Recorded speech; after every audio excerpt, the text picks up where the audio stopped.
So ಇವತ್ತು ನಾವು ದೇವರ ವಾಕ್ಯನ ಧ್ಯಾನ ಮಾಡಲಿಕ್ಕಿರುವಂಥ ವಿಷಯ, ನಾವು ದೇವದೂತರ ಸೃಷ್ಟಿಯ ಬಗ್ಗೆ ಇವತ್ತು ನಾವು ನೋಡಲಿಕ್ಕಿದ್ದೇವೆ.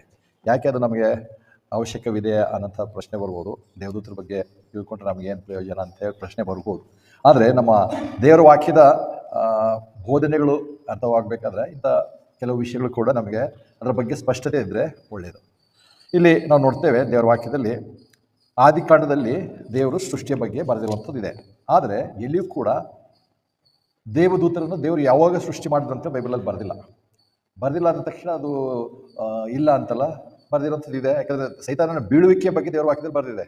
ಅಂದರೆ ಉಗಮ ಯಾವಾಗಾಯ್ತು, ದೇವದೂತರನ್ನು ದೇವರು ಯಾವಾಗ ಉಂಟು ಮಾಡದ ಅದನ್ನು ಬರೆದಿಲ್ಲ ಅಂದ ತಕ್ಷಣ ನಾವು ಯಾವುದೋ ಕಾಲ್ಪನಿಕವಾದಂಥ ವಿಷಯಗಳಿಗೆ ಹೋಗುವಂಥದ್ದು ಕೂಡ ತಪ್ಪು. ಯಾಕಂದರೆ ಕೆಲವು ವಿಷಯಗಳು ಹಾಗೆ ಬಂದಿವೆ. ಅಂದರೆ ಅನೇಕರು ತಪ್ಪು ಬೋಧನೆಗಳಿಗೋಸ್ಕರ ತಪ್ಪು ದೇವದೂತರ ಸೃಷ್ಟಿಯ ಬಗ್ಗೆ ತಪ್ಪಾದಂಥ ದಿನಾಂಕ ಅಥವಾ ಸಮಯ ನಿಗದಿಪಡಿಸಿರುವಂಥದ್ದು ಉಂಟು. ಹಾಗಿರುವಾಗ ಅದರ ಬಗ್ಗೆ ನಾವು ಇವತ್ತು ಕೆಲವು ಸ್ಪಷ್ಟತೆಯನ್ನು ಹೊಂದಲಿಕ್ಕಿದ್ದೇವೆ. ಯಾಕಂದರೆ ಮುಂದಿನ ಧ್ಯಾನಗಳಿಗೆ ಬರುವಾಗ ಅದು ನಮಗೆ ಸಹಾಯ ಆಗುತ್ತೆ. ಇವತ್ತು ನಾವು ನೋಡ್ತೇವೆ, ಮೊದಲನೇದಾಗಿ ಅದಕ್ಕೆ ಸಂಬಂಧಪಟ್ಟ ಹಾಗೆ ನಾವು ವಾಕ್ಯ ನೋಡುವಾಗ ಕೊಲಸ್ಸೆಯವರಿಗೆ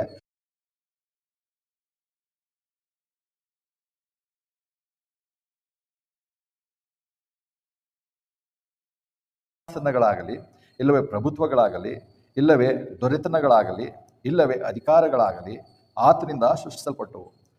ಸರ್ವವು ಆತನಿಂದಲೂ ಆತನಿಗೋಸ್ಕರವಾಗಿಯೂ ಸೃಷ್ಟಿಸಲ್ಪಟ್ಟಿತು.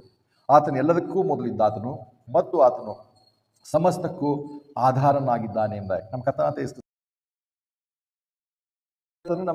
ಯೇಸು ಕ್ರಿಸ್ತನೇ ಮತ್ತು ಸೃಷ್ಟಿಕರ್ತನ ನಮ್ಮ ಕರ್ತನಾದ ಯೇಸು ಕ್ರಿಸ್ತನೇ ಅಂತ ನೋಡುವಾಗ ಅದರಲ್ಲಿ ನೋಡ್ತೇವೆ ಏನಂದರೆ ಅಲ್ಲಿ ದೇವರು ಏನಂತಾರೆ ಎಲ್ಲವನ್ನೂ ಸೃಷ್ಟಿ ಮಾಡ್ದ. ಇವಾಗ ನಾವು ಬೈಬಲ್ ನಂಬುವಂಥ ನಮಗೆ ಬರುವಂಥ ನಾವು ನಂಬಿರುವಂಥದ್ದು ಬೈಬಲ್ ಹೇಳುವಂಥದ್ದು ಅಂದರೆ ದೇವರ ಸೃಷ್ಟಿ ಆದಿಕಾಂಡ ಮೊದಲನೇ ಅಧ್ಯಾಯದಲ್ಲಿ ದೇವರೆಲ್ಲವನ್ನೂ ಸೃಷ್ಟಿಸಿದ. ನಾವು ನಂಬುವಂಥದ್ದು ಅದೇ. ಆದರೆ ನಾವು ಕೂಡ ಸತ್ಯವನ್ನು ನಂಬ್ತೇವೆ. Rightly dividing the word of God ಅಂತ ಹೇಳುವಂಥವ್ರು ಕೆಲವರುಂಟು. ಅವ್ರು ಏನಂತಾರೆ, ದೇವದೂತರನ್ನು ಎಷ್ಟೋ ಲಕ್ಷಾಂತರ ಮಿಲಿಯನ್ ವರ್ಷಗಳ ಹಿಂದೆ ಸೃಷ್ಟಿ ಮಾಡ್ದ ಅಂತ ಹೇಳ್ತಾರೆ. ಇದು ಬೈಬಲಲ್ಲಿ ವಾಕ್ಯದ ಯಾವ ಆಧಾರವೂ ಇಲ್ಲ. ಬೈಬಲಲ್ಲಿ ದೇವರ ವಾಕ್ಯದ ಆಧಾರ ಎಲ್ಲಿ ಇಲ್ಲ.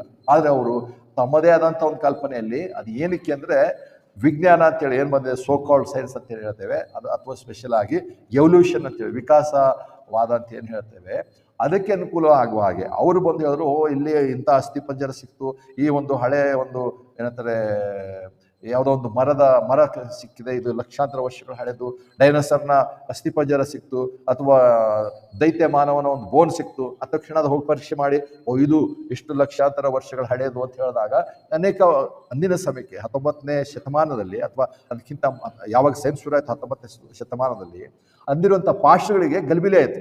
ವಿಜ್ಞಾನ ಬಂದು ಹೀಗೆ ಲಕ್ಷಾಂತರ ವರ್ಷಗಳು ಹೇಳುವಾಗ ಬೈಬಲ್ ಆದರೂ ಕೇವಲ 6000 ವರ್ಷಗಳ ಇತಿಹಾಸ ಹೇಳ್ತದೆ. ಇದು ಹೇಗೆ ಹೊಂದಾಣಿಕೆ ಮಾಡ್ಕೋಬೇಕಂತ ಹೇಳಿ ಇವರೇನು ಮಾಡಿದ್ರು, ದೇವದೂತರು ತಕ್ಷಣ ಇಲ್ಲಿ ಸ್ಪಷ್ಟವಾಗಿ ಬರೆದಿಲ್ಲ ಅಂದ ತಕ್ಷಣ ದೇವದೂತರನ್ನು ದೇವರು ಲಕ್ಷಾಂತರ ವರ್ಷಗಳ ಹಿಂದೆ ಸೃಷ್ಟಿ ಮಾಡ್ದ ಅಂತ ಹೇಳಿ ಬೈಬಲಲ್ಲಿ ಹಾಗೆ ಎಂದು ಹೇಳಿಲ್ಲ.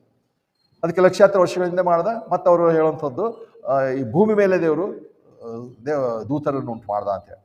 ಹೇಗೂ ದೂತರಂದ್ರೆ ಪರಲೋಕಕ್ಕೆ ಸಂಬಂಧಪಟ್ಟವರು, ಅದು ಹಿಂದಿನ ಧ್ಯಾನದಲ್ಲ, ಮುಂದೆ ನೋಡ್ತೇವೆ. ಅದಕ್ಕೆ ಅವರಿಗೆ ಡೇಟೇ ಇಲ್ಲ ಎಂದೋ, ಅದಕ್ಕೆ ಸ್ಪಷ್ಟತೆ ಏನಿಲ್ಲ. ಆದರೆ ದೇವ್ರ ವಾಕ್ಯ ಪ್ರಕಾರ ನಾವು ನೋಡುವಾಗ ಕೆಲವು ಸ್ಪಷ್ಟತೆ ನಮಗೆ ದೇವರು ತನ್ನ ವಾಕ್ಯದಲ್ಲಿ ಹೇಳಿದ್ದಾರೆ. ಏನಂದರೆ ನಾವು ನೋಡ್ತೇವೆ ಮೊದಲನೇ ವರ್ಷದಲ್ಲಿ ನೋಡುವಾಗ ಏನಂತಾರೆ, ಆದಿಯಲ್ಲಿ ದೇವರು ಆಕಾಶವನ್ನು ಭೂಮಿಯನ್ನು ಸೃಷ್ಟಿಸಿದನು. ಇಂಗ್ಲೀಷಲ್ಲಿ ನೋಡುವಾಗ ಹೆವೆನ್ ಆ್ಯಂಡ್ ಅರ್ತ್ ಅಂತ ಹೇಳ್ತಾನೆ. ಅದೇ ಎರಡನೇ ಅಧ್ಯಾಯ ಪ್ರಕಾರ, ಅದೇ ಆದಿಕಾಂಡ 2ನೇ ಅಧ್ಯಾಯ 1ನೇ ವರ್ಷಕ್ಕೆ ಬರುವಾಗ 1 ಮತ್ತು 2 ವರ್ಷವಾಗ ಹೀಗೆ ಆಕಾಶಗಳು ಭೂಮಿಯು ಅವುಗಳ ಸಮಸ್ತ ಸಮೂಹವು ಸಂಪೂರ್ಣವಾದವು.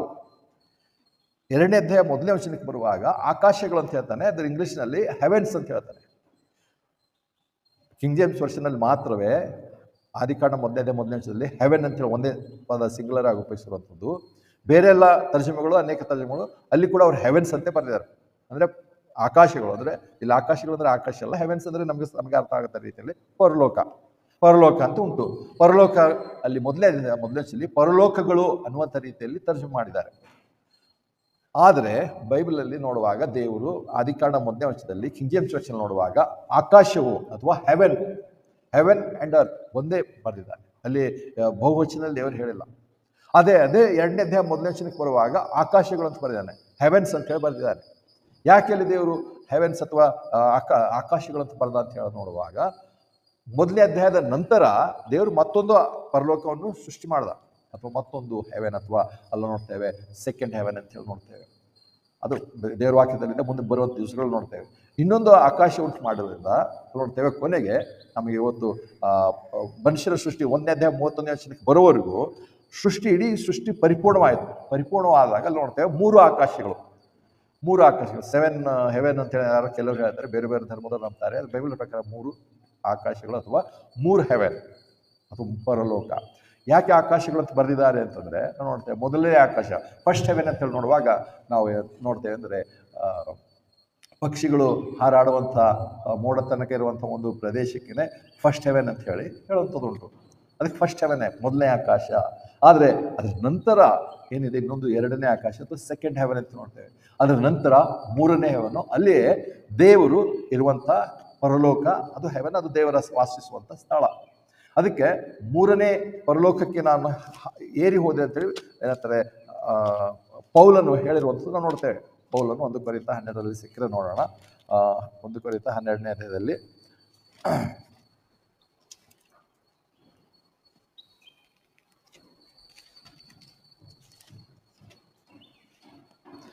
2 ಕೊರಿಂಥ 12ನೇ ಅಧ್ಯಾಯದಲ್ಲಿ 2 ಕೊರಿಂಥ 12ನೇ ಅಧ್ಯಾಯ 1ನೇ ವಚನ ನೋಡೋಣ. ಹೆಚ್ಚಳ ಪಡೋದು ಹೇಗೂ ವಿಹಿತವಲ್ಲದಿದ್ದರೂ ಅದು ನನಗೆ ಅವಶ್ಯವಾಗಿದೆ. ಆದ್ದರಿಂದ ಕರ್ತನು ನನಗೆ ದಯಪಾಲಿಸಿದ ದರ್ಶನಗಳ ಮತ್ತು ಪ್ರಕಟಣೆಗಳ ವಿಷಯವಾಗಿ ಹೇಳುತ್ತೇನೆ. ಕ್ರಿಸ್ತನಲ್ಲಿದ್ದ ಒಬ್ಬ ಮನುಷ್ಯನನ್ನು ಬಲ್ಲೆನು. ಅವನು 14 ವರ್ಷಗಳ ಹಿಂದೆ 3ನೇ ಆಕಾಶಕ್ಕೆ ಒಯ್ಯಲ್ಪಟ್ಟನು. ಅವನು ದೇಹ ಸಹಿತನಾಗಿ ಒಯ್ಯಲ್ಪಟ್ಟನೋ ದೇಹ ರಹಿತನಾಗಿ ಒಯ್ಯಲ್ಪಟ್ಟನೋ ನಾನೇದೇನು, ದೇವರೇ ಬಲ್ಲನು. ಅಂತ ಮನುಷ್ಯನೊಬ್ಬನನ್ನು ನಾನು ಬಲ್ಲೆನು. ಅವನು ದೇಹ ಸಹಿತನಾಗಿದ್ದನೋ ದೇಹ ರಹಿತನಾಗಿದ್ದನೋ ನಾನರಿಯೆ, ದೇವರೇ ಬಲ್ಲನು. ಅಂಥ ಮನುಷ್ಯನು ಪರದೈಸಿಗೆ ಒಯ್ಯಲ್ಪಟ್ಟು ಮನುಷ್ಯನು ನುಡಿಯೋದೆಲ್ಲ ಸಖ್ಯವಾದ ಮತ್ತು ಆಡಲಾಗದ ಮಾತುಗಳನ್ನು ಕೇಳಿದನು. ಇಲ್ಲಿ ಅದಕ್ಕೆ ಪರದೈಸು 3ನೇ ಆಕಾಶ ಅಂತ ಹೇಳ್ತಾರೆ. Third Heaven, English third Heaven ಅಂತ ಹೇಳ್ತಾರೆ. ಥರ್ಡ್ ಹೆವೆನ್ 3ನೇ ಪರಲೋಕ ಅಂದರೆ ಪರಲೋಕ ಅಥವಾ ಹೆವೆನ್ ಆಕಾಶ ಅಂತ ನೋಡುವಾಗ 3 ದೇವರು ಸೃಷ್ಟಿ ಮಾಡಿದ್ದಾನೆ. ಒಂದು ಏನಂತಾರೆ ಅಟ್ಮಾಸ್ಫಿಯರ್, ಏನಂತಾರೆ ಸ್ಕೈ ಅಥವಾ ಆಕಾಶ ಅಂತ ನೋಡ್ತೇವೆ. ಅದರ ನಂತರ ನಕ್ಷತ್ರಗಳಿರುವಂಥದ್ದು ನಾವು ನೋಡ್ತೇವೆ, ಅದೊಂದು ಸ್ಕೈ ನಾವು ನೋಡ್ತೇವೆ. ಅದರ ನಂತರ ನೋಡುವಂಥದ್ದು 3ನೇ ಸ್ಕೈ ಅಥವಾ ಅದನ್ನೇ ಆಕಾಶ ಅಥವಾ ಅದು ಪರಲೋಕ, ದೇವರು ವಾಸಿಸುವಂಥ ಸ್ಥಳ. ಅದಕ್ಕೆ ಇಲ್ಲಿ ಪರದೇಶ ಅಂತ ಹೇಳೋದು ದೇವರು ವಾಸಿಸುವಂಥ ಸ್ಥಳ. ಅದಕ್ಕೆ ಇಂಗ್ಲೀಷ್ನಲ್ಲಿ ಹೆವೆನ್, ಕನ್ನಡದಲ್ಲಿ ಹಾಗೆ ಮಾಡ್ಬೋದಿತ್ತು, ಆದರೆ ಆಕಾಶಗಳು ಬರೆದಿದ್ದಾರೆ. ಇದರಿಂದ ಸ್ವಲ್ಪ ಕನ್ಫ್ಯೂಷನ್ ಆಗ್ಬೋದು, ಆದರೆ ಅದರ ಅರ್ಥ ಇಷ್ಟೇ, ದೇವರು 3ನೇ ಆಕಾಶದಲ್ಲಿ. ಇಲ್ಲಿ ಪೌಲನು ಹೇಳ್ತಾರೆ, ನಾನು ಅಲ್ಲಿಗೆ 4 ವರ್ಷಗಳಿಂದ 3ನೇ ಆಕಾಶ ಅಲ್ಲಿ ದೇವರು ಇರುವಂಥ ಪರದೇಶು ದೇವರು ಇರುವಂಥ ಸ್ಥಳ ಅದಾಗಿದೆ. ದೇವರು ಇರುವಂಥ ಸ್ಥಳ ಅದಾಗಿರುವುದರಿಂದ ಆದಿಕಾಂಡ 2ನೇ ಅಧ್ಯಾಯ 1ನೇ ವಚನಕ್ಕೆ ಬರುವಾಗ ಆ ಆಕಾಶಗಳನ್ನು ದೇವರು ಉಂಟು ಮಾಡಿದ ಮೇಲೆ 2ನೇ ಅಧ್ಯಾಯ 1ನೇ ವಚನದಲ್ಲಿ ಆಕಾಶಗಳು ಅಂತ ದೇವರು ಬರ್ದನು, ಹೆವೆನ್ಸ್ ಅಂತ ಹೇಳಿ ಬರ್ದನು. ಅದಕ್ಕಿಂತ ಮುಂಚೆ 1ನೇ ಅಧ್ಯಾಯ 1ನೇ ವಚನದಲ್ಲಿ ಏನೇ ಬರ್ತಾರೆ, ಓನ್ಲಿ ಹೆವೆನ್ ಅಂಡ್ ಅರ್ತ್, ದೇವರಿರುವಂಥ ಸ್ಥಳ ಮತ್ತು ಪರಲೋಕ ಭೂಮಿ, ಇಷ್ಟೇ ದೇವರು ಬರೆದಿದ್ದರು. ಆದರೆ 2ನೇ ಅಧ್ಯಾಯಕ್ಕೆ ಬರುವಾಗ ಹೆವೆನ್ಸ್ ಅಂತೇಳಿ ಬರೆಯುವಾಗ ಅದರ ಮಧ್ಯದಲ್ಲಿ ಅದರ ವಿಸ್ತರಣೆ ಆಯಿತು. ಅದನ್ನು ನಾವು ಸ್ವಲ್ಪ ಹೊತ್ತಲ್ಲಿ ನೋಡೋಣ ಅಥವಾ ಮುಂದಿನ ದಿವಸಗಳು ನೋಡೋಣ. ಹೀಗಿರುವಾಗ ದೇವರು ಸೃಷ್ಟಿ ಮಾಡಿರುವಂಥದ್ದು ಅಲ್ಲಿದೆ. ಏನಂತಾರೆ ಆದಿಕಾಂಡ 1ನೇ ಅಧ್ಯಾಯ ನೋಡ್ಕೊಂಡು ಬರುವಾಗ ಹೀಗೆ ಮೊದಲನೇ ದಿನ ಆಯಿತು, ದೇವರು ಬೆಳಕನ್ನು ಕತ್ತಲೆಯನ್ನು ಬೇರೆ ಮಾಡ್ದ, ಮತ್ತೆ ಏನೇನಾಯಿತು ಬರ್ಕೊಂಡು ಬರ್ತಾನೆ. ಎಲ್ಲಿ ಕೂಡ ದೂತರನ್ನು ಉಂಟು ಮಾಡುವುದು ದೇವರು ಬರೆದಿಲ್ಲ ಅಂದ ತಕ್ಷಣ ವಾಕ್ಯಗಳಿಲ್ವಾ? ವಾಕ್ಯಗಳು ನಾವು ನೋಡ್ತೇವೆ. ಕೀರ್ತನೆಗಳು 104ನೇ ಅಧ್ಯಾಯ 4-5 ವಚನಕ್ಕೆ ಬರ್ತೇವೆ. ಕೀರ್ತನೆಗಳು 104ನೇ ಅಧ್ಯಾಯ ಅಲ್ಲಿ ಒಂದು ಅಥವಾ ಮೊದಲೇ ವಚನ ನೋಡ್ಕೊಂಬರೋಣ. ಓ ನನ್ನ ಮನವೇ ಕರ್ತನನ್ನು ಸ್ತುತಿಸು, ನನ್ನ ದೇವರಾದ ಓ ಕರ್ತನೆ, ನೀನು ಬಹಳ ದೊಡ್ಡವನಾಗಿದ್ದಿ, ಗೌರವವನ್ನು ಪ್ರಭೆಯನ್ನು ಹೊದ್ದುಕೊಂಡಿದ್ದಿ.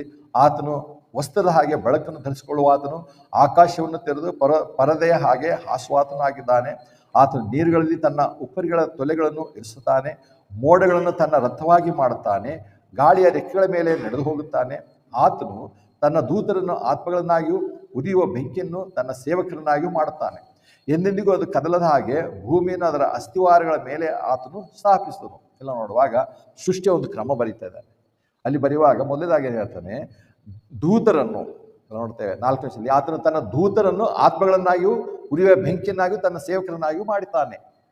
ಸೃಷ್ಟಿಕರ್ಮದಲ್ಲಿ ಮೊದಲು ದೂತರನ್ನು ಉಂಟು ಮಾಡ್ದ. ಆದಿಕಾಂಡ 1ನೇ ಅಧ್ಯಾಯದಲ್ಲಿ ಬರೆದಿಲ್ಲ. ಆದರೆ ಇಲ್ಲಿ ಭೂಮಿಗೆ 5ನೇ ವರ್ಷದಲ್ಲಿ ಏನು ಹೇಳ್ತಾರೆ, ಎಂದಿಗೂ ಅದು ಕದಲದ ಹಾಗೆ ಭೂಮಿಯನ್ನು ಅದರ ಅಸ್ಥಿವಾರದ ಮೇಲೆ ಆತನು ಸ್ಥಾಪಿಸಿದನು. ಭೂಮಿ ಅಸ್ತಿವಾರ ಸ್ಥಾಪಿಸೋದಕ್ಕಿಂತ ಮುಂಚೆ ದೂತರನ್ನು ದೇವರು ಉಂಟು ಮಾಡ್ದ. ಇಷ್ಟೇ ದೇವರ ವಾಕ್ಯದಲ್ಲಿ ಸರಳವಾಗಿ ಹೇಳಿರುವಂಥದ್ದು ಅರ್ಥ ಮಾಡ್ಕೊಳ್ಳೋಂಥದ್ದು. ಅದು ಬಿಟ್ಟು ಮತ್ತೆ ನಾವು ಏನೇನೋ ಅದಕ್ಕೆ ಅರ್ಥ ಮಾಡ್ಕೊಳ್ಬೇಕಾಗಿಲ್ಲ.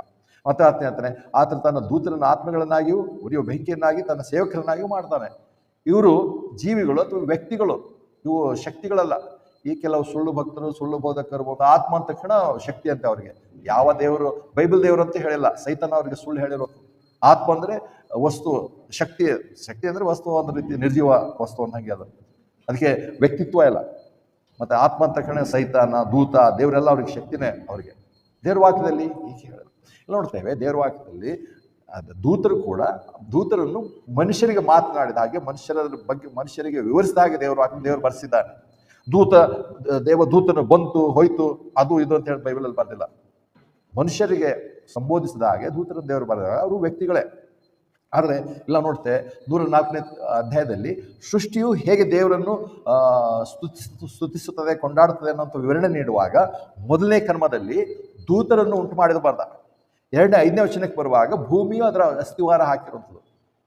ಹಾಗಿದ್ರೆ ಭೂಮಿಗಿಂತ ಮುಂಚೆ ದೂತರನ್ನು ಉಂಟು ಮಾಡ್ದ. ಅದು ಯಾಕೆ ನಾವು ನೋಡ್ತೇವೆ. ಅದು ಯಾಕೆ ಅಂತ ಹೇಳಿ ನಾವು ಮುಂದಿನ ವಾಕ್ಯಕ್ಕೆ ಬರುವಾಗ ನೋಡ್ತೇವೆ. ಅಲ್ಲಿ ಬರುವಾಗ ಹಾಗಿದ್ರೆ ಏನಂತಾರೆ, ದೇವದೂತರನ್ನು ಯಾವಾಗ ಉಂಟು ಮಾಡ್ದ ಅದಕ್ಕೆ ಸ್ಪಷ್ಟತೆ ಬೇಕಾದರೆ ನಾವು ನೋಡ್ತೇವೆ. ಅದಕ್ಕೆ ಸಂಬಂಧಪಟ್ಟ ಹಾಗೆ 3 ವಚನಗಳು 1ನೇ ಅಧ್ಯಾಯದಲ್ಲಿ ನೋಡ್ತೇವೆ. ಏನಂದ್ರೆ 1ನೇ ಅಧ್ಯಾಯ 1ನೇ ವಚನದಲ್ಲಿ ನೋಡ್ತೇವೆ, ದೇವರು ಆಕಾಶವನ್ನು ಭೂಮಿಯನ್ನು ಉಂಟು ಮಾಡ್ದ, ಹೆವೆನ್ ಅಂಡ್ ಅರ್ತ್ ಉಂಟು ಮಾಡ್ದ ತಕ್ಷಣ ದೇವರು 1ನೇ ವಚನದಲ್ಲೇ ದೇವದೂತರನ್ನು ಉಂಟು ಮಾಡಿದ್ನ ಅಂದ್ರೆ ಅಲ್ಲಿ ಮಾಡಿರ್ಬೋದು ಅನ್ನೋ ಒಂದು ಆಪ್ಷನ್ ಅಲ್ಲಿ ಬರ್ತೇವೆ. ಅದು ಬಿಟ್ಟರೆ 16ನೇ ವಚನಕ್ಕೆ ಬರ್ತೇವೆ. ಆದಿಕಾಂಡ 1ನೇ ಅಧ್ಯಾಯ 16ನೇ ವಚನಕ್ಕೆ, ಆದಿಕಾಂಡ 1ನೇ ಅಧ್ಯಾಯ 16ನೇ ವಚನಕ್ಕೆ, ದೇವರು 2 ದೊಡ್ಡ ಬೆಳಕುಗಳನ್ನು ಮಾಡಿದನು. ದೊಡ್ಡ ಬೆಳಕು ಹಗಲು ನಾಳೋದಕ್ಕೆ, ಚಿಕ್ಕ ಬೆಳಕು ರಾತ್ರಿ ನಾಳೋದಕ್ಕೆ ಮಾಡಿದಲ್ಲದೆ ನಕ್ಷತ್ರಗಳನ್ನು ಸಹ ಮಾಡಿದನು. 16ನೇ ವಚನ ಹೇಳ್ತಾನೆ, ನಕ್ಷತ್ರಗಳನ್ನು ಸಹ ಉಂಟು ಮಾಡಿದನು ಅಂತ ಹೇಳಿ. ನಕ್ಷತ್ರಗಳು ಅಂತ ಹೇಳಿ ಬೈಬಲ್ ಹೇಳಿದಾಗ ಬೈಬಲಲ್ಲಿ ಏನಿದೆ, ನಕ್ಷತ್ರಗಳನ್ನು ದೂತರಿಗೆ ಹೋಲಿಸಿರುವಂಥದ್ದು ಬರೆದಿದೆ. ಅದಕ್ಕೆ ಕೆಲವರು ಅಂದರೆ ನೋಡೋದು ದೇವದೂತರ ಸೃಷ್ಟಿ ಇರುವಂಥದ್ದು 3 ಆಪ್ಷನ್ಸ್ ಇದೆ. ಒಂದು 1ನೇ ವಚನದಲ್ಲಿ ಆಯ್ತಾ, ಇಲ್ಲ ಅಂದರೆ 16ನೇ ವಚನಕ್ಕೆ ಕೆಲವರು ನಂಬ್ತಾರೆ. ಯಾಕಂದರೆ ನಕ್ಷತ್ರಗಳು ಅಂತ ಹೇಳ್ತಕ್ಕಂಥ ನಮ್ಮ ಕಣ್ಣಿಗೆ ಕಾಣುವಂಥ ನಕ್ಷತ್ರಗಳು ಅಷ್ಟೇ ಅಲ್ಲ, ಬೈಬಲಲ್ಲಿ ದೂತರನ್ನು ನಕ್ಷತ್ರಗಳನ್ನಾಗಿ ಹೇಳಿರುವಂಥದ್ದು ನೋಡ್ತೇವೆ. ಅದಕ್ಕೆ ನಾವು ನೋಡ್ತೇವೆ ಪ್ರಕಟಣೆ ಗ್ರಂಥ 1ನೇ ಅಧ್ಯಾಯದಲ್ಲಿ ನೋಡ್ತೇವೆ. ಪ್ರಕಟಣೆ ಗ್ರಂಥ 1ನೇ ಅಧ್ಯಾಯದಲ್ಲಿ, ಪ್ರಕಟಣೆ ಗ್ರಂಥ 1ನೇ ಅಧ್ಯಾಯದಲ್ಲಿ ಬರುವಾಗ ದೂತರನ್ನು ದೂತರ ಬಗ್ಗೆ ಹೇಳಿರುವಂಥದ್ದು ನಾವು ನೋಡ್ತೇವೆ. ಪ್ರಕಟಣೆ ಗ್ರಂಥ 1ನೇ ಅಧ್ಯಾಯ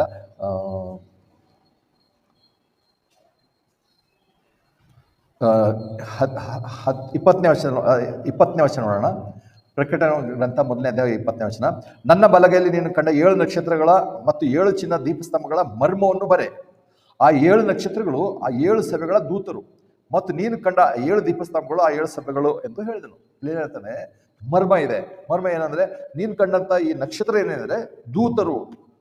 ಇಲ್ಲಿ ಪ್ರಕಟಣೆಯಲ್ಲಿ ದೂತರು, ನಕ್ಷತ್ರ ದೂತರ ಅರ್ಥ ಮಾಡಿದಿಲ್ಲ. ಅದಕ್ಕೆ ಆದಿಕಾಂಡಕ್ಕೆ ಬಂದಾಗ ನಕ್ಷತ್ರ ಉಂಟು ಮಾಡಿದ ತಕ್ಷಣ ದೂತರನ್ನು ಅವತ್ತು ಉಂಟು ಮಾಡ್ದ ಅಂದ್ರೆ ಒಂದು ಆದಿಕಾಂಡ 1:16 ದೂತರನ್ನು ದೇವರು ಉಂಟು ಮಾಡ್ದ ಅಂತ ಹೇಳ್ತಾರೆ.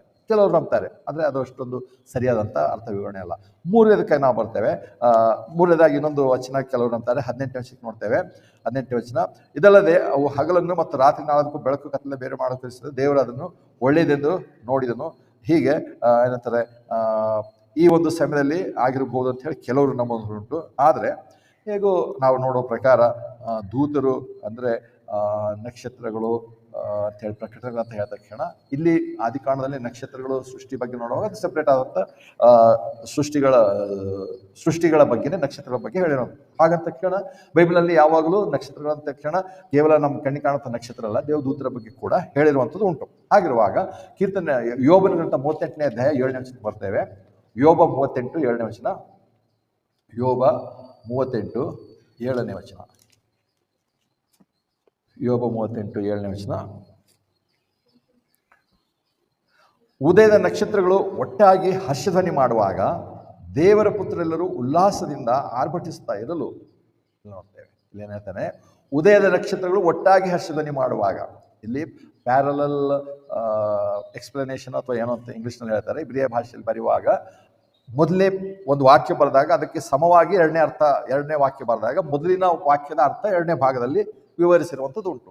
ಈ ವಚನ ನೋಡುವಾಗ ಆ ಒಂದು ಭಾಗದಲ್ಲಿ 6ನೇ ವಚನ ಏನು ಹೇಳ್ತಾರೆ ಅಂದರೆ 7ನೇ ವಚನದಲ್ಲಿ ಉದಯದ ನಕ್ಷತ್ರಗಳು ಒಟ್ಟಾಗಿ ಹರ್ಷಧ್ವನಿ ಮಾಡುವಾಗ. ಉದಯದ ನಕ್ಷತ್ರಗಳು. ಅವ್ರು ಯಾರು? ಅದಕ್ಕೆ ಅರ್ಥ ಎರಡನೇದಾಗಿ ಹೇಳ್ತಾರೆ, ದೇವಪುತ್ರರೆಲ್ಲರೂ ಉಲ್ಲಾಸದಿಂದ ಆರ್ಭಟಿಸ್ತಾ ಇರಲು. ಸೊ ಅಲ್ಲಿ ಇಲ್ಲಿ ನಕ್ಷತ್ರಗಳು ಯಾರು ಅಂದ್ರೆ ದೇವ ಪುತ್ರರು. ಅಲ್ಲಿ ಹೇಳ್ತಾರೆ ಉದಯದ ನಕ್ಷತ್ರ, ಇಂಗ್ಲಿಷ್ನಲ್ಲಿ ನೋಡುವಾಗ ಮಾರ್ನಿಂಗ್ ಸ್ಟಾರ್ಸ್, ಮತ್ತೆ ದೇವಪುತ್ರ ನೋಡುವಾಗ ಸನ್ಸ್ ಆಫ್ ಗಾಡ್ ಅಂತ ಹೇಳಿ ನೋಡ್ತೇವೆ. ಅವರು ಇಲ್ಲಿ ಸನ್ಸ್ ಆಫ್ ಗಾಡ್ ಅಂತ ಹೇಳಿ ನೋಡುವಾಗ ದೇವದೂತರು ನಮ್ಗೆ ಗೊತ್ತುಂಟು, ಯಾಕಂದ್ರೆ ಅದು ಯೋಬನ ಗ್ರಂಥ ಮೊದಲನೇ ಅಧ್ಯಾಯಕ್ಕೆ ಬರ್ತೇವೆ. ಯೋಬನ ಗ್ರಂಥ ಮೊದಲನೇ ಅಧ್ಯಾಯಕ್ಕೆ ಬಂದರೆ ನಿಮಗೆ ಅರ್ಥ ಆಗುತ್ತೆ. ಯೋಬನ ಗ್ರಂಥ ಮೊದಲನೇ ಅಧ್ಯಾಯದಲ್ಲಿ ಎರಡನೇ ಅಧ್ಯಾಯದಲ್ಲಿ ಬರ್ತೇವೆ. ಯೋಬನ ಗ್ರಂಥ ಎರಡನೇ ಅಧ್ಯಾಯ ಮೊದಲನೇ ವರ್ಷ ನೋಡ್ಕೊಂಬರೋಣ. ತಿರುಗಿ ಒಂದು ದಿನ ಏನಾಯ್ತಂದ್ರೆ, ಕರ್ತನ ಬಳಿಯಲ್ಲಿ ನಿಂತುಕೊಳ್ಳೋದಕ್ಕೆ ದೇವರ ಪುತ್ರರು ಬಂದರು. ಕರ್ತನ ಬಳಿಯಲ್ಲಿ ನಿಂತುಕೊಳ್ಳೋದಕ್ಕೆ ಸೈತಾನು ಸಹ ಅವರ ಮಧ್ಯದಲ್ಲಿ ಬಂದನು.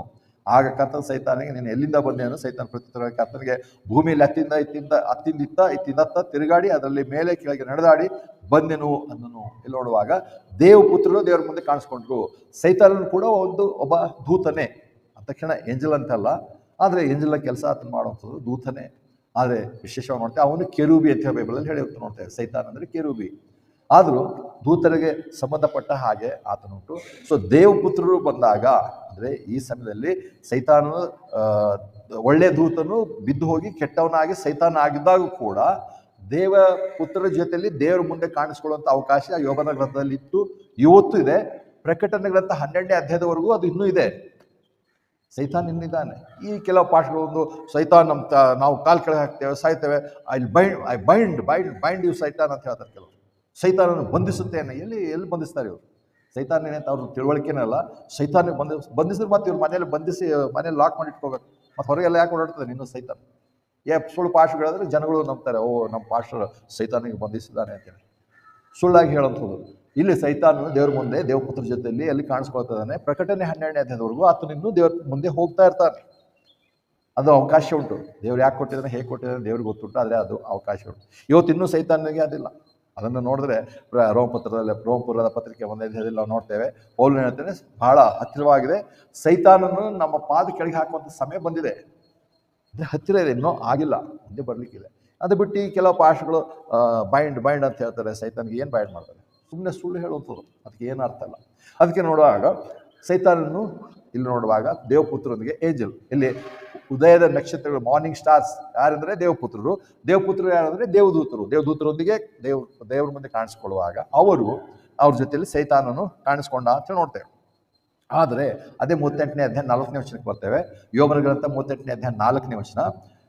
ಅಲ್ಲಿ ದೇವರು ಅಂದರೆ ನಮಗೆ ಎಲ್ಲ ಚೆನ್ನಾಗಿ ಗೊತ್ತುಂಟು. ಯೋಬನ ಗ್ರಂಥ ಹೇಳ್ತಾರೆ, ಈ ಒಂದು 38ನೇ ಅಧ್ಯಾಯದವರೆಗೂ ಯೋಬನ ಅನುಭವಿಸಿದ ನೋವು, ಕಷ್ಟ, ಸಂಕಟ ಆಯ್ತು. ಅದ ನಂತರ ಆತನ ಸ್ನೇಹಿತರು ಬಂದು ಆತನಿಗೆ ಒಂದು ರೀತಿ ಬ್ಲೇಮ್ ಮಾಡಿರುತ್ತು, ಟೀಕೆ ಮಾಡಿರುತ್ತು. ಆತನಿಗೆ ಇನ್ನೂ ಹೇಳ್ತಾರೆ ದೈಹಿಕ ನೋವಿನ ಜೊತೆಲೆ ಮಾನಸಿಕ ನೋವು ಸಹ ಅವ್ರು ಕೊಟ್ಟರು. ಆದರೆ 38ನೇ ಅಧ್ಯಾಯಕ್ಕೆ ಬಂದುವಾಗ ದೇವರು ಸ್ವತಃ ಮಾತನಾಡುವಂಥದ್ದು ಪ್ರಾರಂಭ ಮಾಡಿದ್ದು ನೋಡ್ತೇವೆ. ಮತ್ತು ಅವರಲ್ಲಿ 4 ಜನರಲ್ಲಿ 3 ದೇವರು ಖಂಡಿಸಿರುವಂಥದ್ದು ಕೂಡ ನಾವು ನೋಡ್ತೇವೆ. ಆದರೆ ಅಲ್ಲಿ ಬರುವಾಗ ದೇವರು ಯೋಬನನ್ನು ಕೂಡ ಕೆಲವು ಕರೆಕ್ಷನ್ ಮಾಡ್ತಾ ಇದ್ದಾನೆ. ಅದಕ್ಕೋಸ್ಕರ 4ನೇ ವರ್ಷದಲ್ಲಿ ಆತ ಕೇಳ್ತಾನೆ, ನಾನು ಭೂಮಿಯ ಅಸ್ತಿವಾರ ಹಾಕಿದಾಗ ನೀನು ಎಲ್ಲಿ ಇದ್ದಿ? ನಿನಗೆ ಗ್ರಹಿಕೆ ಇದ್ದರೆ ತಿಳಿಯಪಡಿಸು. ನಿನಗೆ ತಿಳಿದಿದ್ದರೆ ಅದರ ಅಳತೆಗಳನ್ನು ಹಾಕಿದವನು ಯಾರು? ಇಲ್ಲವೇ ಅದರ ಮೇಲೆ ಗೆರೆ ನಡೆದವನು ಯಾರು? ಯಾವುದರ ಮೇಲೆ ಅದರ ಅಸ್ತಿವಾರ ಸ್ಥಿರವಾಗಿದೆ? ಇಲ್ಲವೇ ಅದರ ಮೂಲೆಗಲ್ಲಿಟ್ಟವರು ಯಾರು? ದೇವರು ಈ ಪ್ರಶ್ನೆ ಕೇಳ್ತಿದ್ದಾರೆ. ಯೋಬನ ಹತ್ರ ಉತ್ತರ ಇಲ್ಲ. ಖಂಡಿತವಾಗಲೂ ಯೋಬನ ಹತ್ರ ಇಲ್ಲ, ಯಾರ ಹತ್ರನೂ ಉತ್ತರ ಇಲ್ಲ. ಯಾಕಂದರೆ ಆ ಸೃಷ್ಟಿ ಹಾಕಿರೋ ಸಮಯದಲ್ಲಿ ಯೋಬನಿರಲಿಲ್ಲ. ಯೋಬನ ಇದ್ರೂ ಕೂಡ ದೇವರು ಮಾಡುವಂಥ ಕಾರ್ಯಗಳೆಲ್ಲ ಅರ್ಥ ಮಾಡ್ಕೊಳ್ಳೋಷ್ಟು ಜ್ಞಾನ ಯಾವ ಮನುಷ್ಯನಿಗೂ ಇಲ್ಲ. ಅದಕ್ಕೆ ಇಲ್ಲಿ ದೇವರು ಹೇಳ್ತಾರೆ, ಒಂದು ಪ್ರಶ್ನೆ ಕೇಳ್ತಾನೆ, ಭೂಮಿಗೆ ಅಸ್ತಿವಾರ ಹಾಕಿದಾಗ 38ನೇ ಅಧ್ಯಾಯ 4ನೇ ವಚನ, ನಾನು ಭೂಮಿಯ ಅಸ್ತಿವಾರ ಹಾಕಿದಾಗ ನೀನು ಎಲ್ಲಿದ್ದಿ? ಅಂದರೆ ಒಂದಾನೊಂದು ದಿವಸ ದೇವರು, ಇವತ್ತು ದೇವರೇನು ಮೊದಲನೇ ಆದಿಕಾಂಡ 1ನೇ ಅಧ್ಯಾಯದಲ್ಲಿ god created Heaven and earth ಅಂತ ಹೇಳಿ ದೇವರು ಆದಿಯಲ್ಲಿ ಆಕಾಶವನ್ನು ಭೂಮಿನ ಉಂಟು ಮಾಡಿದನಂತ ಏನು ಹೇಳಿದಾಗ ಭೂಮಿಯ ಇಡೀ ಒಂದು ಚಿತ್ರಣ ದೇವರು ಹೇಳಿದನು. ಆದರೆ ಮುಂದೆ ಬರುವಾಗ ಆ ಭೂಮಿ ಯಾವಾಗ ಆಯ್ತು ಅಂದರೆ ಅದಕ್ಕೆ ಅಸ್ತಿವಾರ ಹಾಕಿದಾಗ, ದೇವರ ಆ ಪ್ರಶ್ನೆ ಅಂತ, ನಾನು ಅಸ್ತಿವಾರ ಹಾಕಿದಾಗ ನೀನು ಎಲ್ಲಿದ್ದಿ? ಅದೇ ವಾಕ್ಯ ಇಟ್ಕೊಂಡು ಜ್ಞಾನೋಕ್ತಿಗಳು ಅಥವಾ ಸಾಮತಿಗಳು, ಪ್ರೊವರ್ಬ್ಸ್ 28ನೇ ಅಧ್ಯಾಯ 7ನೇ ವಚನಕ್ಕೆ ಬರೋಣ. 9ನೇ ವಚನಕ್ಕೆ ಜ್ಞಾನೋಕ್ತಿ 8ನೇ ಅಧ್ಯಾಯ 29ನೇ ವಚನ. ಜ್ಞಾನೋಕ್ತಿ ಅಥವಾ ಸಾಮತಿಗಳು ಉಂಟು, ಅಥವಾ ಪ್ರೊವರ್ಬ್ಸ್ 8ನೇ ಅಧ್ಯಾಯ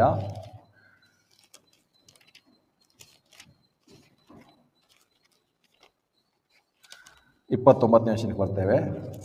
8ನೇ ಅಧ್ಯಾಯ 29ನೇ ವಚನ.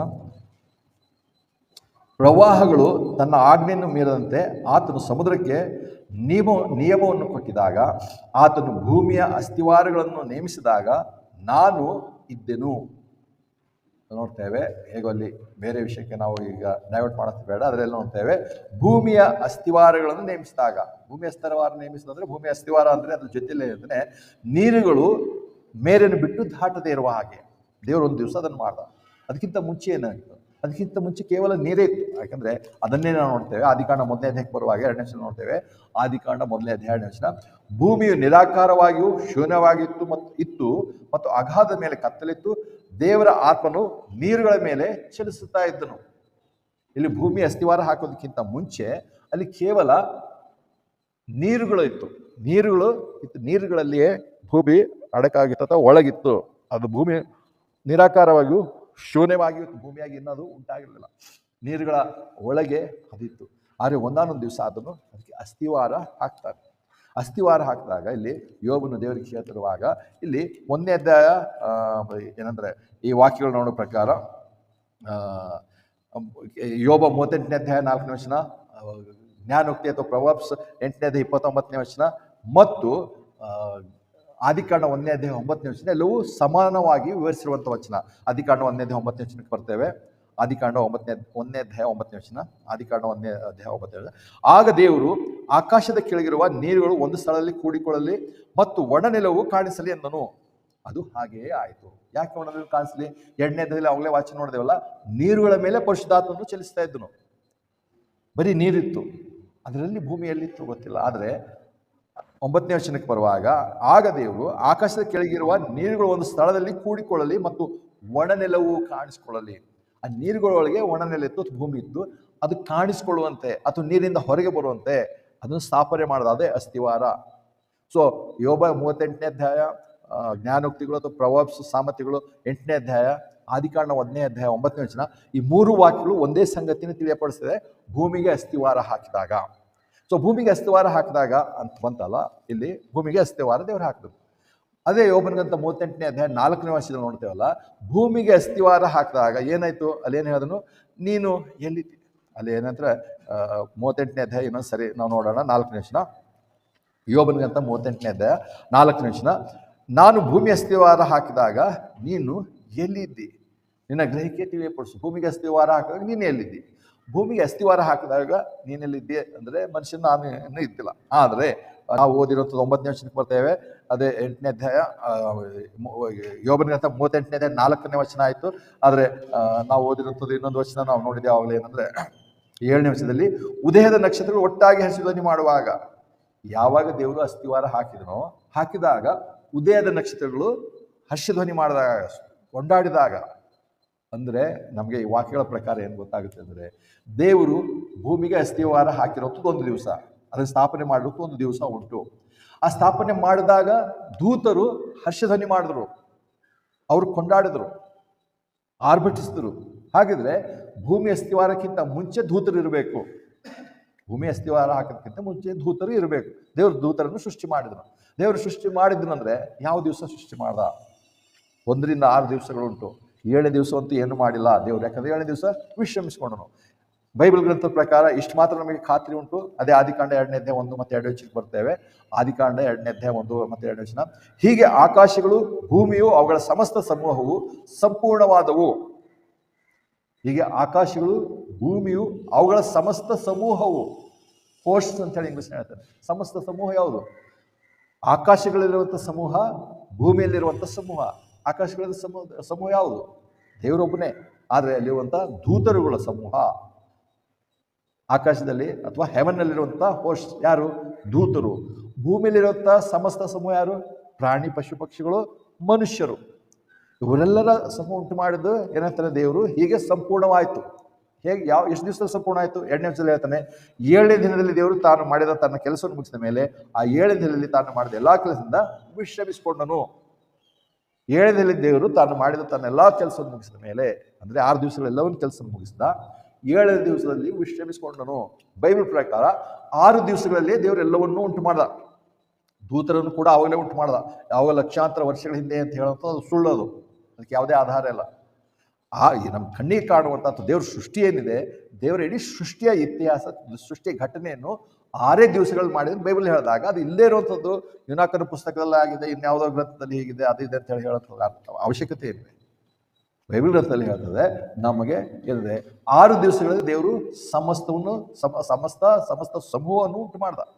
ಅಂದರೆ ಇಲ್ಲಿ ನೋಡ್ತೇವೆ, ದೇವರು ಅಸ್ಥಿವಾರ ಹಾಕಿದಾಗ ದೇವಪುತ್ರರು, ಉದಯದ ನಕ್ಷತ್ರರು ಅಥವಾ ದೂತರು ಸಂತೋಷದಿಂದ ಆರ್ಭಟಿಸಬೇಕಾದ್ರೆ ಅವರು ಅಲ್ಲಿ ಸೃಷ್ಟಿಗಿಂತ ಮುಂಚೆ ಅವರು ಸೃಷ್ಟಿಸಲ್ಪಟ್ಟಿರಬೇಕು ಅಂದರೆ ಎಷ್ಟೋ ಲಕ್ಷಾಂತರ ವರ್ಷಗಳಿಂದ ಇಲ್ಲ, ಯಾಕಂದರೆ ಅದಕ್ಕಿಂತ ಹಿಂದೆ ಅವ್ರು ಸೃಷ್ಟಿಸಲ್ಪಟ್ಟರಂದ್ರೆ ನೋಡ್ತೇವೆ ಅವರು ಕೇವಲ ಏನಂತಾರೆ ಹೆವೆನ್ ಸೃಷ್ಟಿ ಮಾಡಿದಾಗಲೇ ಅವರು ಇರಬೇಕು. ದೇವರು ಇನ್ನೊಂದು ವಚನ ಮುಂದಿನ ಭಾಗದಲ್ಲಿ ನೋಡ್ತೇವೆ, ಯಾವಾಗಲೂ ದೂತರಂದ್ರೆ ಪರಲೋಕಕ್ಕೆ ಸಂಬಂಧಪಟ್ಟಂಥವ್ರು, ಭೂಮಿ ಮೇಲೆ ಇರ್ತಾರೆ ಅಂತ ಎಲ್ಲಿ ಬರ್ದಿಲ್ಲ. ಹಾಗಿರುವಾಗ ದೂತರಿರುವಂಥ ಸ್ಥಳ ಉಂಟು ಮಾಡಿದ ಮೇಲೆ ದೇವರು ದೂತರನ್ನು ಉಂಟು ಮಾಡ್ತಾನೆ. ಅವ್ರ ವಾಸಸ್ಥಳ ಉಂಟು ಮಾಡಲಾರ್ದೆ ದೂತರನ್ನ ಯಾಕೆ ದೇವರು ಉಂಟು ಮಾಡ್ತಾನೆ? ಹೆವೆನ್ ಉಂಟು ಮಾಡಿದ್ಮೇಲೆ ಏಂಜಲ್ಸ್ ದೇವರು ಉಂಟು ಮಾಡಿರುವಂಥದ್ದು. ದೇವರು ಯೋಹಾನ ಸುವಾರ್ತೆ 14ನೇ ಅಧ್ಯಾಯದಲ್ಲಿ ಹೇಳ್ತಾನಲ್ಲ, ಈಗ ನಾನು ತಂದೆ ಬಳಿಗೆ ಹೋಗ್ತೇನೆ, ಅಲ್ಲಿ ಭವನಗಳುಂಟು, ಅದನ್ನು ಸಿದ್ಧಪಡಿಸ್ಕೊ ಹೋಗ್ತೇನೆ, ಅದನ್ನು ಸಿದ್ಧಪಡಿಸಿದ ಮೇಲೆ ಬಂದು ನಾನು ನಿಮ್ಮನ್ನು ಕರ್ಕೊಂಡು ಹೋಗ್ತೇನೆ.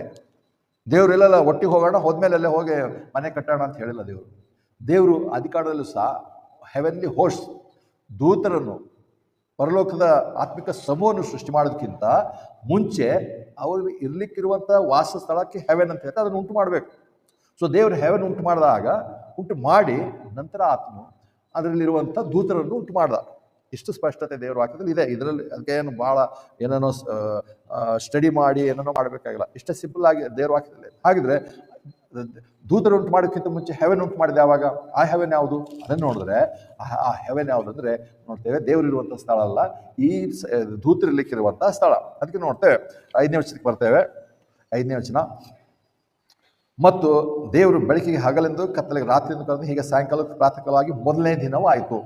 6ನೇ ವಚನಕ್ಕೆ ಬರ್ತೇವೆ, ಇದಲ್ಲದೆ ದೇವರು ನೀರುಗಳ ನಡುವೆ ವಿಶಾಲವಿರಲಿ ಮತ್ತು ಅವು ನೀರುಗಳನ್ನು ಬೇರೆ ಮಾಡಲಿ ಎಂದರು. ದೇವರು ವಿಶಾಲ ಮಾಡಿ ವಿಶಾಲವಾದ ಕೆಳಗೆ ನೀರುಗಳನ್ನು, ವಿಶಾಲದ ಮೇಲೆ ನೀರುಗಳು ಬೇರೆ ಮಾಡಿದನು, ಅದು ಹಾಗೇ ಆಯಿತು. ದೇವರು ವಿಶಾಲಕ್ಕೆ ಆಕಾಶವೆಂದು ಕರೆದನು.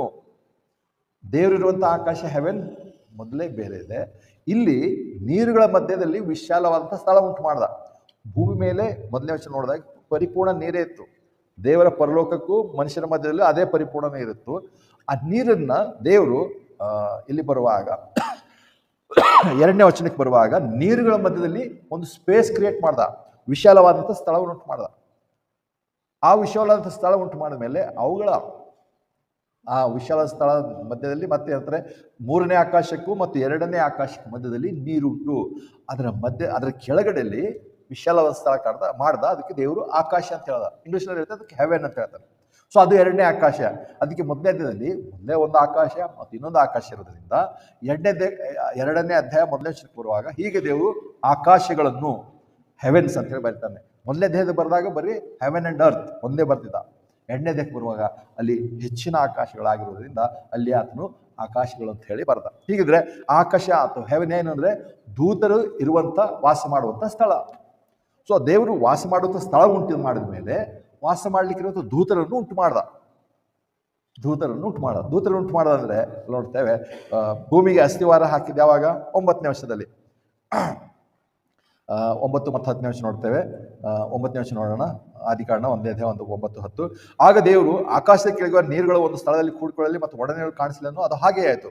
ಮತ್ತು ದೇವರು ಒಣನೆಲಕ್ಕೆ ಭೂಮಿಯೆಂದು ಒಟ್ಟುಗೂಡಿದ ನೀರುಗಳಿಗೆ ಸಮುದ್ರಗಳೆಂದು ಕರೆದನು. ದೇವರು ಅದನ್ನು ಒಳ್ಳೆಯದೆಂದು ನೋಡಿದನು. ನೋಡ್ತೇವೆ, ಒಣನೆಲಕ್ಕೆ ದೇವರು ಭೂಮಿಯನ್ನು ಕರೆದ. ಅಂದರೆ ಇಲ್ಲಿವರೆಗೂ ಭೂಮಿ ಉಂಟಾಗಿರಲಿಲ್ಲ. ಒಳ್ಳೆ ನೆಲಕ್ಕೆ ಕರೆದಾಗ ಅದು ಭೂಮಿ ಅಂತ ಆಯಿತು. ಭೂಮಿ ಉಂಟಾದಾಗ ಅದನ್ನು ನೋಡಿ ದೇವಪುತ್ರರು, ಉದಯದ ನಕ್ಷತ್ರರು ಸಂತೋಷದಿಂದ ಆರ್ಭಟಿಸಿದ್ರು. ಭೂಮಿ ಉಂಟಾಗ್ತಿರುವಂಥದ್ದು 2ನೇ ದಿವಸದಲ್ಲಿ. 2ನೇ ದಿವಸದಲ್ಲಿ ಭೂಮಿ ಉಂಟಾಗ್ತದೆ. ಆದರೆ ಆ ಒಂದು ಏನಂದರೆ ಅದು ಉಂಟಾಗೋದಕ್ಕಿಂತ ಮುಂಚೆ ಅದನ್ನು ಸಂತೋಷ ಪಟ್ಟಿದ್ದಾರೆ ಅಂತ ಹೇಳಿ ದೇವಪುತ್ರರು ಅದಕ್ಕಿಂತ ಮುಂಚೆ ಸೃಷ್ಟಿಸಲ್ಪಟ್ಟಿರೋದ್ರಿಂದಲೇ ನೋಡ್ತೇವೆ. ಏನಂದರೆ ಅಲ್ಲಿ ಹೇಗೋ ದೇವರು ಒಂದು ಸಂಗತಿಯನ್ನು ನೋಡ್ತೇವೆ. 2ನೇ ವಚನಕ್ಕೆ ಬರುವಾಗ ದೇವರು 2ನೇ ದಿವಸದಲ್ಲಿ ದೇವರು ಒಳ್ಳೆಯದಂತ ಹೇಳಿಲ್ಲ. ಮೊದಲನೇ ವರ್ಷದಲ್ಲಿ ನೋಡ್ತೇವೆ. ಮೊದಲನೇ ದಿವಸದ ಬಗ್ಗೆ ನಾವು ಆಗಲೇ ನೋಡಿದೆವು.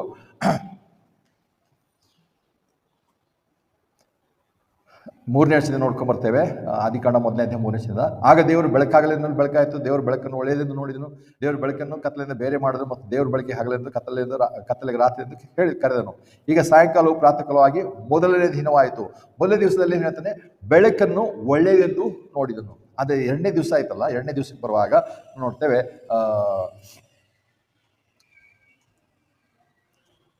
6ನೇ ವರ್ಷದಿಂದ, ಇದಲ್ಲದೆ ದೇವರು ನೀರುಗಳ ನಡುವೆ ವಿಶಾಲವಿರಲಿ ಮತ್ತು ಅದು ನೀರುಗಳನ್ನು ಬೇರೆ ಮಾಡಲೆಂದು ದೇವರು ವಿಶಾಲವನ್ನು ಮಾಡಿ ವಿಶಾಲದ ಕೆಳಗೆ ನೀರುಗಳನ್ನು ವಿಶಾಲದ ಮೇಲೆ ನೀರುಗಳಿಂದ ಬೇರೆ ಮಾಡಿದನು. ಅದು ಹಾಗೆಯೇ ಆಯಿತು. ದೇವರು ವಿಶಾಲಕ್ಕೆ ಆಕಾಶವನ್ನು ಕರೆದನು. ಹೀಗೆ ಸಾಯಂಕಾಲವು ಪ್ರಾತಃಕಾಲವಾಗಿ 2ನೆಯ ದಿನವಾಯಿತು. ಇಲ್ಲಿ 2ನೇ ದಿನ ದೇವರು ಏನಾಗ್ತದೆ ಅಂದರೆ, ಅವಾಗಲೇ ಕ್ಷಮಿಸಿದ್ರೆ, ನಾನು ಭೂಮಿ 2ನೇ ದಿವಸ ಅಂತ ಹೇಳಿದೆ. 2ನೇ ದಿವಸದಲ್ಲಿ ದೇವರು ಕೇವಲ ಹೆವೆನ್ ಉಂಟು ಮಾಡ್ದ. ಯಾವ ಹೆವೆನು? ದೂತರಿರುವಂಥ ಹೆವೆನ್ ಉಂಟು ಮಾಡ್ದ, ವಿಶಾಲವಂಥ ಸ್ಥಳವನ್ನು ಉಂಟು ಮಾಡ್ದ. ಅದಕ್ಕೆ ಆಕಾಶ ಅಂತ ಹೆಸರು ಹೇಳ್ದ. ಅದನ್ನು ಇಂಗ್ಲೀಷಲ್ಲಿ ಹೆವೆನ್ ಅಂತ ನೋಡ್ತೇವೆ. ಅಲ್ಲಿ ಮಾಡಿದಾಗ ದೇವರು 2ನೇ ದಿವಸದಲ್ಲಿ ಒಳ್ಳೇದೆಂದು ನೋಡಿದನು ಅಂತ ಬರೆದಿಲ್ಲ. ಮೊದಲನೇ ದಿವಸ ಒಳ್ಳೇದಂತ ನೋಡಿದಲ್ಲ. ಇಲ್ಲಿ ಬರುವಾಗ ಏನು ಹೇಳ್ತಾನೆ? 8ನೇ ವರ್ಷದಲ್ಲಿ ದೇವರು ವಿಶಾಲಕ್ಕೆ ಆಕಾಶವನ್ನು ಕರೆದನು. ಹೀಗೆ ಸಾಯಂಕಾಲ ಪ್ರಾತಃ ಕಾಲವಾಗಿ 2ನೇ ದಿನವಾಯಿತು. ಅಲ್ಲಿ ಒಳ್ಳೇದಂತ ದೇವರು ಹೇಳಿಲ್ಲ. 9ನೇ ವರ್ಷಕ್ಕೆ ಬರ್ತೇವೆ. 9ನೇ ವರ್ಷಕ್ಕೆ ಬರುವಾಗ, ಆಗ ದೇವರು ಆಕಾಶ ಕೆಳಗಿರೋ ನೀರುಗಳ ಒಂದು ಸ್ಥಳದಲ್ಲಿ ಕೂಡಿಕೊಳ್ಳಲಿ ಮತ್ತು ಒಣನೆಲು ಕಾಣಿಸಿದನು. ಅದು ಹಾಗೆ ಆಯಿತು. ಮತ್ತು ದೇವರು ಒಣನೆಲಕ್ಕೆ ಭೂಮಿಯೆಂದು ಒಟ್ಟುಗೂಡಿ ನೀರುಗಳಿಗೆ ಸಮುದ್ರಗಳೆಂದು ಕರೆದನು. ದೇವರು ಅದನ್ನು ಒಳ್ಳೆಯದೆಂದು ನೋಡಿದನು. 3ನೇ ದಿವಸ ಸೃಷ್ಟಿಸಿದಾಗ ದೇವರು ಹೇಳ್ತಾರೆ ಅದು ಒಳ್ಳೆಯದೆಂದು ನೋಡಿದನು.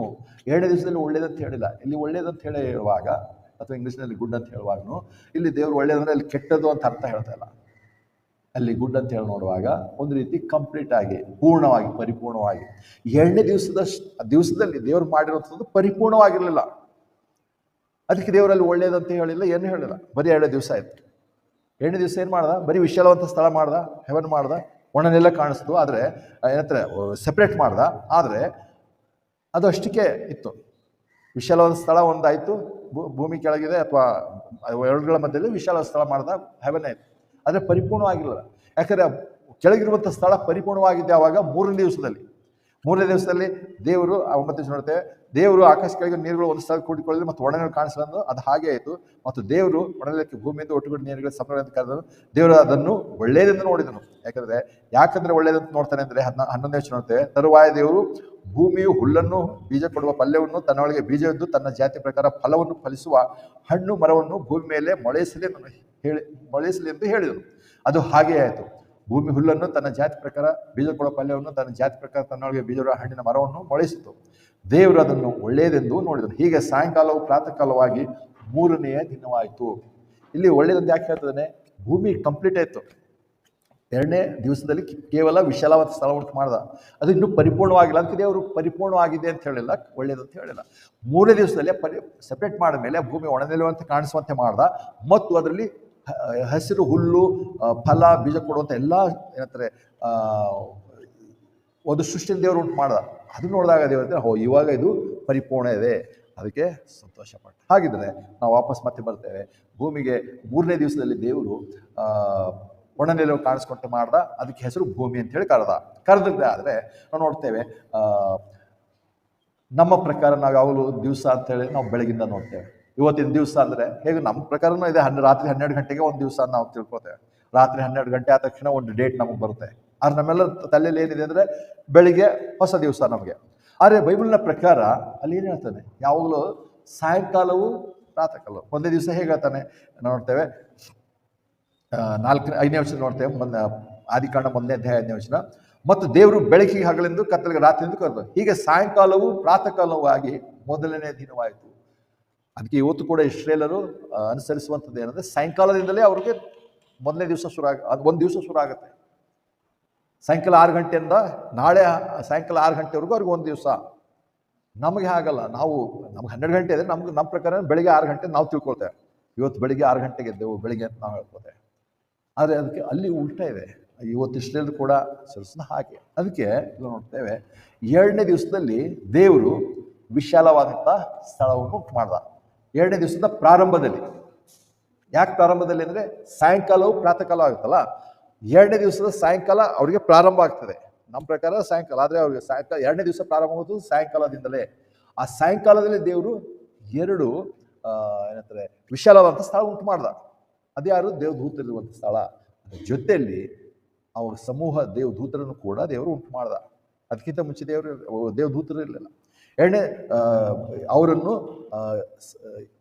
2ನೇ ದಿವಸದ ಪ್ರಾರಂಭದಲ್ಲಿ ಸಾಯಂಕಾಲದಲ್ಲಿ ಅವ್ರಲಿಕ್ಕಿರುವಂಥ ವಿಶಾಲವಾದಂಥ ಸ್ಥಳ ಆಕಾಶವನ್ನು ಉಂಟು ಮಾಡಿದ ಮೇಲೆ ಬೆಳಗಿನ ಸಮಯದಲ್ಲಿ, ನಮ್ಮ ಪ್ರಕಾರ ಅಥವಾ ಅದ್ರ ಪ್ರಕಾರನು ಬೆಳಗಿನ ಸಮಯದಲ್ಲಿ ದೂತರನ್ನು ದೇವರು ಉಂಟು ಮಾಡ್ದ. ದೂತರನ್ನು ಬೆಳಗಿನ ಸಮಯದಲ್ಲಿ ಉಂಟು ಮಾಡಿದ್ರಿಂದಲೇ ಅವರ ಹೆಸರು ಯೋಬನ ಗ್ರಂಥ 38ನೇ ಅಧ್ಯಾಯ 7ನೇ ವಚನದಲ್ಲಿ ಉದಯದ ನಕ್ಷತ್ರಗಳು ಅಂತ ದೇವರು ಕರೆದ. ಯಾಕಂದ್ರೆ ಇವರು ಉದಯದಲ್ಲಿ ದೇವರು ಉಂಟು ಮಾಡ್ದ, ಬೆಳಕಾಗುವಂಥ ಸಮಯದಲ್ಲಿ ದೇವರು ಉಂಟು ಮಾಡ್ದ. ಇಲ್ಲಿ ಹೋದ್ರೆ ಅವರಿಗೆ ಉದಯದ ನಕ್ಷತ್ರ ಕರೆಯುವಂಥ ಯಾವ ಅರ್ಥವೂ ಇಲ್ಲ. ಸಾಯಂಕಾಲದಲ್ಲಿ ದೇವರು ಅವ್ರನ್ನ ಉಂಟು ಮಾಡಲಿಲ್ಲ, ಬೆಳಗಿನ ಜಾವದಲ್ಲಿ ದೇವರು ದೂತರನ್ನು ಉಂಟು ಮಾಡ್ದ. ಯಾವಾಗ? 2ನೇ ದಿವಸದ ಬೆಳಗಿನ ಜಾವದಲ್ಲಿ. 2ನೇ ದಿವಸದ ಬೆಳಗಿನ ಜಾವದಲ್ಲಿ ದೂತರು ಉಂಟು ಮಾಡ್ದ. ದೂತರು ಉಂಟು ಮಾಡೋದ್ರಿಂದ 3ನೇ ದಿವಸದಲ್ಲಿ ಭೂಮಿ ಒಣನೆಲವು ಕಾಣಿಸ್ತು. ಅದಕ್ಕೆ ದೇವರು ಭೂಮಿ ಅಂತ ಹೆಸರಿಟ್ಟಾಗ ಉದಯದ ನಕ್ಷತ್ರಗಳು 2ನೇ ದಿವಸದ ಬೆಳಗಿನ ಜಾವದಲ್ಲಿ ಉಂಟು ಮಾಡಲ್ಪಟ್ಟಂಥ ದೂತರು ಭೂಮಿ ಅಸ್ಥಿವಾರವನ್ನು ಕಂಡು ಸಂತೋಷದಿಂದ ಆರ್ಭಟಿಸಿದರು. ಇದಕ್ಕೆ ಇಷ್ಟೇ ದೇವರ ಕೊಟ್ಟಿರುವಂಥ ಅರ್ಥ. ಅದಕ್ಕೆ ನೋಡ್ತೇವೆ, ಹೀಗೆ ಬರುವಾಗ ನೋಡ್ತೇವೆ ಆ ದೂತರು 2ನೇ ದಿವಸದಲ್ಲೇ ದೇವರು 2ನೇ ದಿವಸದ ಬೆಳಗಿನ ಜಾವದಲ್ಲೇ ದೇವರು ಅವ್ರನ್ನ ಉಂಟು ಮಾಡ್ದ. 6ನೇ ದಿವಸದಲ್ಲಿ ಮನುಷ್ಯನ ಉಂಟು ಮಾಡ್ದ. ಯಾಕೆ ನಾವು ನೋಡ್ತೇವೆ ಅಂದರೆ, ಈ ಕೆಲವು ಸುಳ್ಳು ಏಸು ಹೆಸರು ಬೈಬಲ್ ಹೆಸರು ಹೇಳ್ಕೊಂಡು ತಾವೇ ನಿಜವಾದಂಥ ಏನೋ ನಂಬಿಕಸ್ಥರ ಅಂತ ಹೇಳಿ ಸುಳ್ಳು ಹೇಳೋಂಥವ್ರು ಸೈತಾನನ ಸೇವಕರು.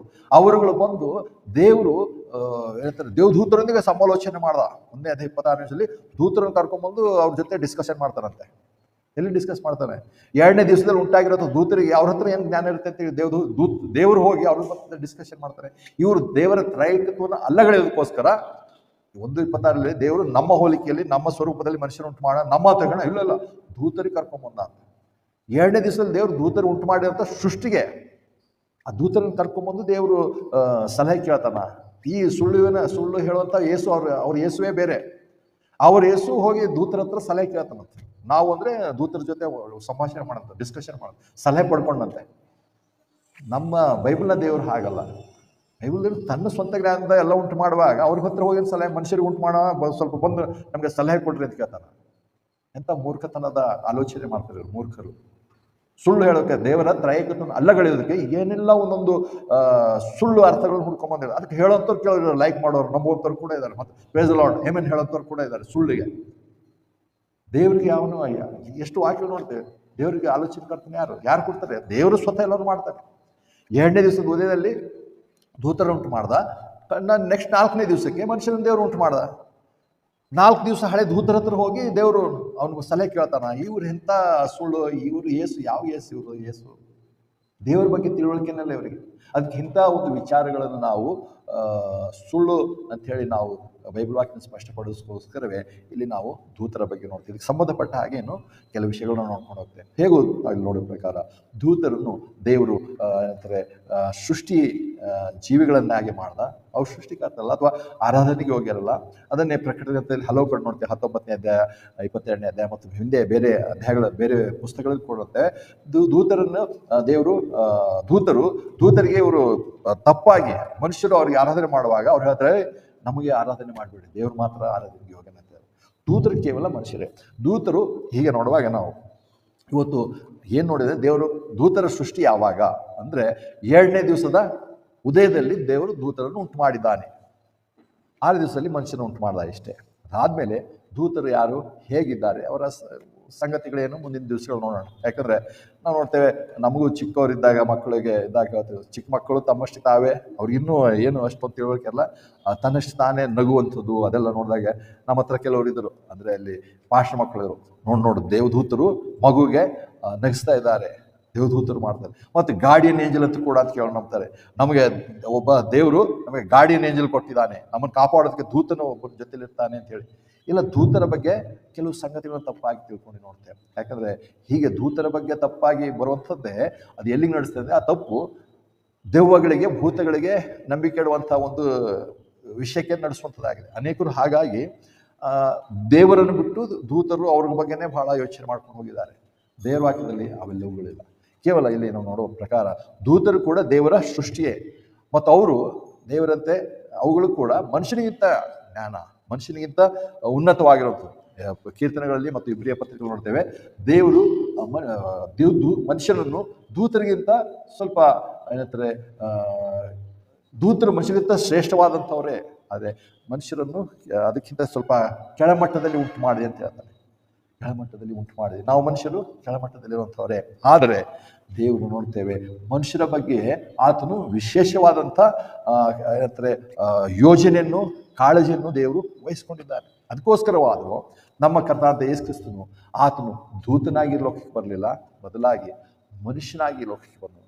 ದೂತರಿಗೆ ಯಾಕೆ ದೂತನಾಗಿಲ್ಲ ಅವೆಲ್ಲ ಮುಂದಿನ ಸಂಗತಿ ನೋಡ್ತೇವೆ. ಆದರೆ ಅದಕ್ಕಿಂತ ಕೀಳು ಮಟ್ಟದಲ್ಲಿ ಬಂದಾಗ ಒಂದು ರೀತಿ ಕೀಳು ಮಟ್ಟ ಅಂತ ನೋಡ್ತೇವೆ. ಆದರೆ ಕೀಳು ಮಟ್ಟದಲ್ಲಿ ನಮ್ಮನ್ನು ಆತನು ಕಳೆದು ಹೋದಂಥ ಸ್ಥಿತಿಯಿಂದ ತಿರುಗಿ ದೇವರ ಮೊದಲನೇ ಯೋಜನೆಗೆ ನಾವು ಹಿಂತಿರುಗುವಂತೆ, ಅದನ್ನು ಪಡ್ಕೊಳ್ಳುವಂತೆ ದೇವರು ತಾನೇ ಸ್ವತಃ ದೇವದೂತರಿಗಿಂತ ಕಡಿಮೆಯಾಗಿ ಆತನು ಮನುಷ್ಯನಿಗೆ ಸಮವಾಗಿ ಮನುಷ್ಯನಾಗಿ ಲೋಕಕ್ಕೆ ಬಂದು ನಮಗೋಸ್ಕರ ಆತನು ನಮ್ಮ ಪಾಪಗಳಿಗೋಸ್ಕರ ಸತ್ತನು, ನಮ್ಮ ಪಾಪಗಳಿಗೋಸ್ಕರ ಆತನು ಉಣಲ್ಪಟ್ಟನು ಮತ್ತು ಆ ಪಾಪಗಳ ಮೇಲೆ ಜಯ ಹೊಂದಿದನಾಗಿ ಆತನು ಬರಹಗಳ ಪ್ರಕಾರವೇ ಆತನು ಸತ್ತವುಗಳಿಂದ ಎದ್ದು ಬಂದು ನಮಗೆ ರಕ್ಷಣೆಯನ್ನು ಸಿದ್ಧಪಡಿಸೋದು. ಇದು ಮನುಷ್ಯರ ಸಂಗತಿ. ದೇವರು ತನ್ನ ಕುಮಾರತೆ ಮಾಡುವಂಥದ್ದು. ದೂತರ ಸಂಗತಿಯೇ ಬೇರೆ, ಅವರು ಉಂಟು ಮಾಡಿ ನೋಡಿದ್ದೇವೆ. ದೇವರು ಇವತ್ತಿಗೆ ಎಷ್ಟು ವಾಕ್ಯವನ್ನು ನಮಗೆ ಅನ್ವಯಿಸಿದ್ದಾನೆ, ಅಷ್ಟು ಮಟ್ಟಿಗೆ ನಾವು ಆ ಒಂದು ಸ್ಪಷ್ಟತೆ ಹೊಂದಿರೋಣ. ಪ್ರಾರ್ಥನೆ ಮಾಡೋಣ.